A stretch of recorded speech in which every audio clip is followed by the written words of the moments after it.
You start looking at, the physical activity, and I talk about the weakness and mechanical deficiencies. If you're not addressing it at the most basic level, and a case in point is, I've had a couple of elite athletes that had some chronic issues with their lower back, for example.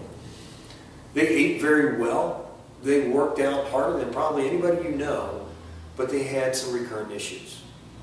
And when we went back to the most basic part of their chain, like we mentioned before, it was a very simple weak link. And it was emphasizing strengthening that up properly. In other words, engaging, in this case, the core properly, and the issues went away.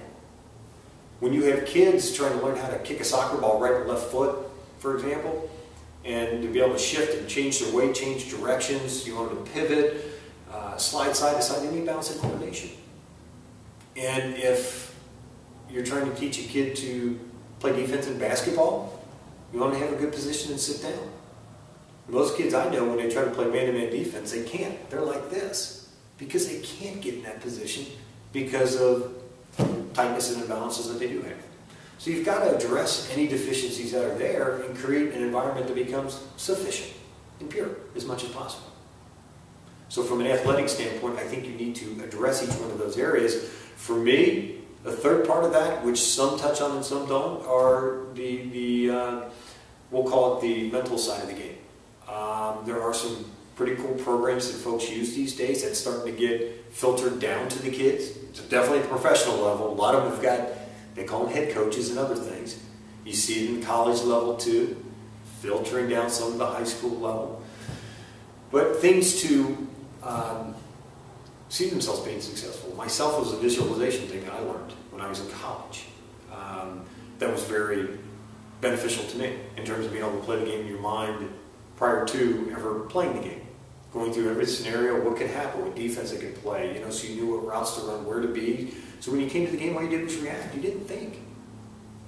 And you had an anchor to reinforce that. Whether that's a band that you wear on your wrist, or you sleep with a game ball the night before, or whatever it may be, or your lucky glove, who knows?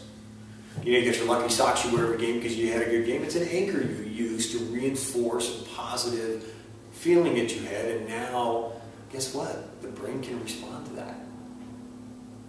If there's nothing interfering with that message, will it respond better or not? That's the great thing, is when you bring this all full circle and all together, you have an optimal functioning nervous system, so the communication's good. You've got muscle memory patterns that now aren't interrupted and can work as well as they should.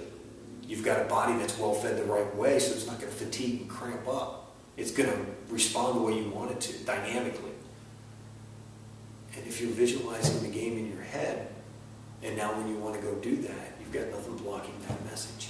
It's a wonderful aspect and the way to go about sports and athletics.